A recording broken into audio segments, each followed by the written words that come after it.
Whether you've been keeping reptiles for a week or a decade, there are 5 things I think you could be doing better to take care of your reptiles.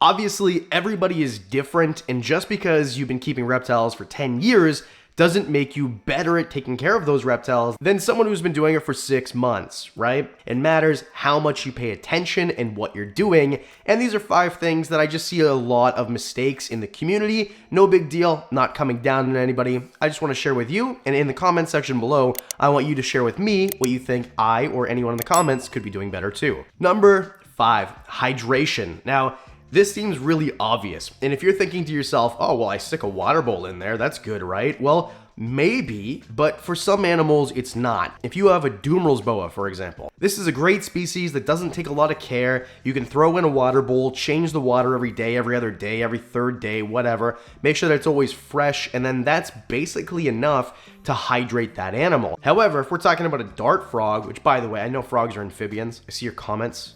But like, frogs are part of this reptile hobby, right? Anyway, you can't just hydrate those with a bowl of water in a random enclosure. It has to be very high humidity. Or even something like this Fiji banded iguana, for example, Frankie. If he's not getting misted every day, he's not going to be happy and he's going to have issues. He's not going to get the hydration he needs. Same thing with chameleons. If you give chameleons a standing bowl of water, they'll drink it eventually, but that means that they're already dehydrated because in the wild, that's not something that they know how to do. That's not something that you will ever see them do if they're kept properly. And I asked Bill Strand, the chameleon guy, about this. He agrees. You'll never see a chameleon drink from standing water unless the husbandry's off. So you have to give a dripper, or sometimes you have to fog them, right? I was in Madagascar, it was so foggy, I couldn't even believe it, and that is how those animals hydrate themselves at night. So sometimes you need a fogger, or a dripper, or a mist system, or at least be manually misting. There are things that you absolutely need to do to hydrate animals more than just throw a water bowl in and call it a day.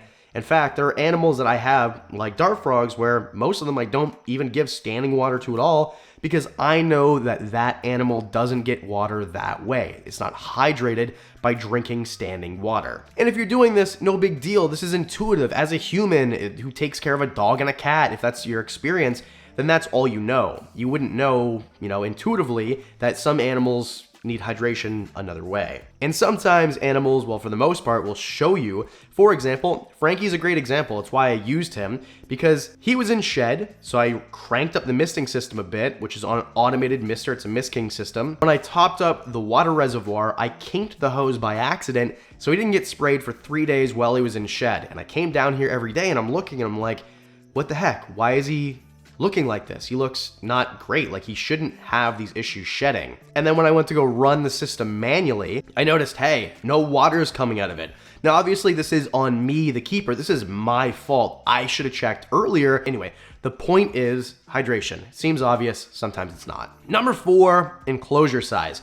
This one, as a reptile community, I'm proud of us because I think that we're really changing our ways. When I first started making content in 2019, putting it on YouTube, I would say something like a bearded dragon needs a 4-foot enclosure, right? A 4x2x2, 120 gallons. And the comments would be flooded with people saying that I'm a gatekeeper and it shouldn't be that expensive. You're a shill for big reptile. You're an idiot. All these things people would say. And you're probably right. I might be an idiot, but I was right then and I am right now. And I'm telling you that everybody kind of agrees now. And it wasn't like I'm the one who made them agree. It just, I did some digging and I was putting myself on the internet, and at the very beginning, I was very nervous to do that, and I wanted to have the best example. So I went to other places like Germany, for example, although they keep them in way bigger enclosures. Some places in Europe always keep their bearded dragons in 4-foot tall enclosures too, like it's a lot. But I did more research than what are we doing in the States and Canada where I am, and that's what I came up with, and I still think that's the right size enclosure in the most part, for a bearded dragon. And I think still sometimes I see people, well, my bearded dragon barely moves, so I have him in a 40-gallon. Well, he probably isn't moving that much because you're doing something wrong. Could be the case that he's just lazy. Diamond, my bearded dragon, is pretty freaking lazy. But certain things, when I change the UVB bulb, which I do about every 6 months, I test it, I don't let it run all the way out. For the first few weeks, it's like, oh wow, it's new UVB. His eye color changes, a little bit more orange. He's a little bit more active. Of course, the seasons matter too, but either way, the point is, when people tell me I don't put my ball python in a 4x2x2 because they never really use it. Throw a camera on them at night in the enclosure you have now.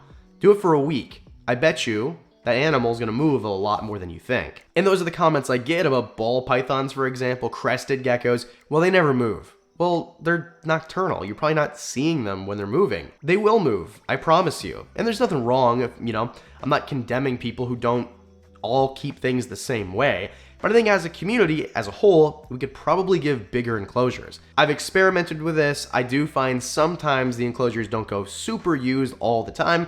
But for example, I got a Burmese python that could easily be in a 2-foot wide enclosure and a 4-foot wide enclosure instead, and he uses all the space. And he's a pretty lazy Burmese python. Bigger enclosures, something for you to consider. Number 3, diet variation. This is one where I don't think people are lazy necessarily, but they just get kind of locked into their way. Oh, I have 2 enclosures side by side, and it looked like there was a gecko on the outside of the enclosure, but it was on the inside. It's fine. And they don't want to change, and it could be a money thing, and we'll get to that in a second, because I'm not saying that you have to, spend tons and tons of money to be a better keeper. Like, this is not a gatekeepy based on income thing at all. Variation is good for a few reasons, and it depends on the species, of course. If you have a picky snake, like say a hognose snake, I'm not going to say, oh, well, go out and try to feed other feeders. Try to feed it captive bred, whatever, snails or fish or whatever. Like, don't, no. If you have a hard time getting an animal onto rodents, and rodents are going to be a good diet for it, if it ain't broke, don't fix it. Because at that point, you're doing more harm than good. So I wouldn't recommend that. But if you have something like, say, a bearded dragon or a Fiji banded iguana, since I have Frankie in my hand here, and you feed the same green all the time, well, I don't think that's a good idea. I don't think it's a good idea to only feed, mustard green every single meal. I always mix it up because it's easy. If you get it from a grocery store, for example, the mustard green is right beside the collard green, is right beside the Swiss chard, is right beside the, you know what I mean? So it's all in one.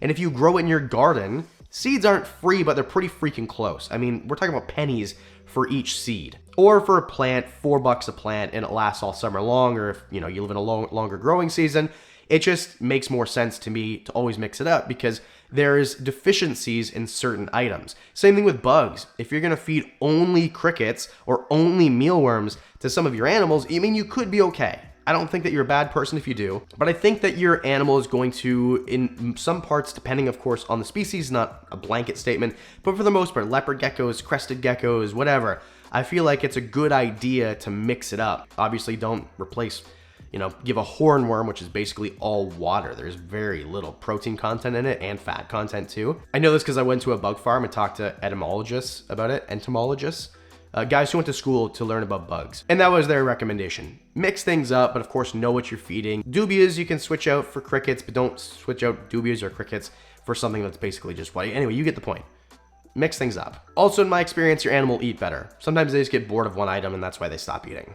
But don't feed your ball python salad. They won't like that. You can just keep feeding them rats. That's fine too. Plus different foods is enriching, and that's number 2, enrichment. A lot of us, I feel like now we're getting much better at this, but I still see some people don't offer much enrichment for their animals. And I was guilty of this too because I used to use bare bones racks because that's what I thought was right when I first started making content 6-7 years ago. And now I realize, probably not the best. I've been doing now for years, especially because I put my husbandry in public. I get a lot of feedback. For example, I used to have a BCI, a boa constrictor, Franny here, big snake in a 4-foot enclosure. And someone said, hey, why don't you try an 8-foot enclosure that's 3 feet tall? And I did. And guess what? She freaking loves it and she uses every bit of it. I built her a jungle gym. She loves it. There are certain things that I just think that for enrichment we can do. It doesn't have to be rocket science, but I feel like adding the most enrichment that you can is usually the best. Now, I've got some snakes where I put lots of jungle gyms and furniture and stuff in, and then they just kind of bowl it over and put it off to the sides because they want the empty space. So it's different for each individual, but just offer more textures, move things around, change the furniture around, kind of reorganize it. It just makes it more fun for them and more enriching. And number 1, this is a shocking one probably, be nice. I think that you can be a better keeper to your animals if you're nicer to other reptile keepers. Because if you're nicer, you're going to open the door for conversation of how you can get better. When I get people who give me advice, I'm open-minded about it. I don't automatically take that advice because not all advice is good. If someone says to me, this is bad, and I know this because you might be wrong. So I'll have an open mind, I'll research what you say, And if you're right, for example, putting, my BCI in a much bigger enclosure, I'll do that thing. I was told before, hey, I see that you kind of feed just crickets or just mealworms to all your leopard geckos. So I changed, and I offer them crickets now a few times a week with the worms. Same thing with my I guess crested geckos aren't ractodactylus anymore, but my New Caledonia geckos, cresties and lychees and stuff like that, I used to just feed a powdered diet, and then someone said, hey, they actually really benefit from a lot of bugs. So I added a lot of bugs, and they all really do. And each species is a little bit different, and it was fun for me to learn that, and I feel like my animals are doing better because I was nice and open-minded. Also, I've been nice to people and try to give advice where maybe I wasn't right, I've been doing it, or they added something on. I really appreciate your advice, but what you said was kind of right, and I do that, but have you tried it like this? So I feel like being a nice human in the hobby, first of all, helps bolster the hobby, make it seem more friendly, makes people not afraid to ask questions is the other thing too, but also opens you up to get really good advice and just kind of new ideas. So I want to know from you, what are some things that people can do to be better reptile keepers? Let me know in the comments section below. As always, a huge thanks to the Patreon supporters. You guys are freaking amazing. Discounts on merch, all that, one-on-ones for as little as $1 a month. And if you hit the like and subscribe button, it's free, and I really appreciate you. I do videos on Mondays and Thursdays, so I'll see you in the next one.